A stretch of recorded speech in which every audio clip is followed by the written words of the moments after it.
Hurricane. হ্যারিকেনটা জ্বলছে আর এক হাতে একটা মোটা লাঠি। এই তো জমিদার বাড়ি। এবার আমার ভূত খোঁজা শুরু। দেখি দেখি কে আসে আর কে কাঁদে। বিমল এগিয়ে চলে। জমিদার বাড়ির গেটের কাছে পৌঁছতেই বিশাল গেটটা আপনা থেকেই খুলে যায়। কি হলো? আমি তো গেটে হাত তো ছোঁয়াইনি, গেটটা খুলে গেল। বিমল খোলা গেটের মধ্যে দিয়ে জমিদার বাড়ির দিকে এগিয়ে গেল। তখন অন্ধকার নেমেছে। বিমল হাতের হ্যারিকেনটার আলোটা বাড়ায়। আলো বাড়াবার সাথে সাথে একটা মহিলার কান্নার আওয়াজ ভেসে আসে। কে কাঁদে? দেখি তো একটু এগিয়ে। হ্যাঁ, কান্নার শব্দটা উপরের দিক থেকে আসছে। বিমল কান্নার শব্দ অনুসরণ করতে করতে এগিয়ে যায়। কান্নার শব্দ বাড়তে থাকে। তার মানে উপরের কোনো এক জায়গা থেকে কান্নাটা আসছে।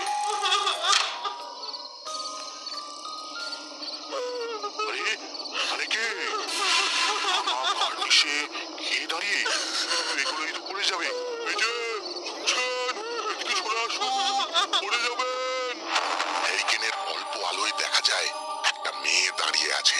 বিমল চিৎকার করতে করতে এগিয়ে যায়। আপনি ওখান থেকে সরে আসুন, প্লিজ। দিদি, আপনি ওইখান থেকে সরে আসুন। তুমি আমাদের খুঁজতে এসেছিস?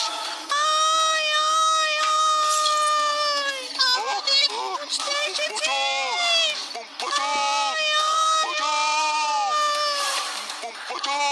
আমাদের এসেছিস?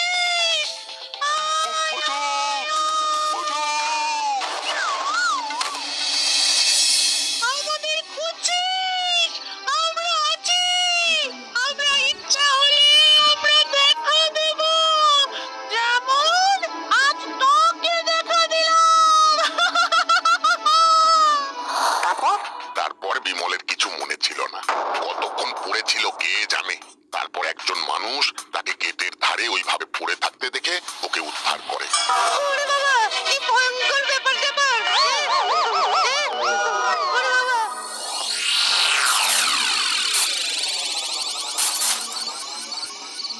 ভূত যে আছে সেটা আমি বিশ্বাস করি, কিন্তু তুই দেখিসনি, যা দেখিসনি সেটা বিশ্বাস করিস কি করে?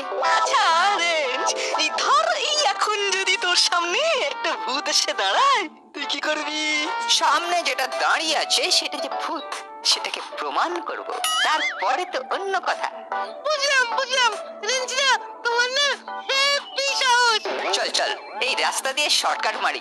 এই রাস্তা দিয়ে যেতে কিন্তু গাটা কিরকম ঝমঝম করে।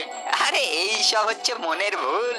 ও, তার মানে রাঙা দাদুর সত্য ঘটনাটা তোর বিশ্বাস হয়নি? গল্পটা বেশ ভালোই। ওটা গল্প নয়, রাঙা দাদুর বন্ধুর জীবনের ঘটনা। আরে জীবনের ঘটনা হলেও রাঙা দাদু কিন্তু নিজে দেখেনি। ওটা কি গো রেঞ্জিদা? কে?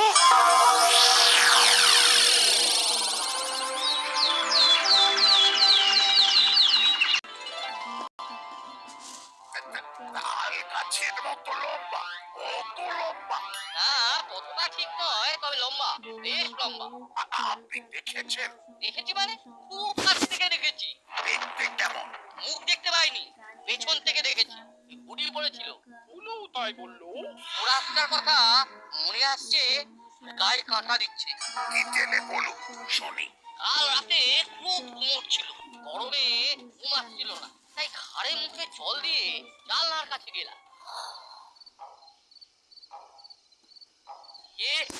ওরে বাবা, পেছন থেকে দেখেছি, হুডি পড়েছিল। উনিও তাই বললো। ও রাস্তার কথা মনে আসছে, গায়ে কাঁটা দিচ্ছে। ডিটেলে বলুন শুনি।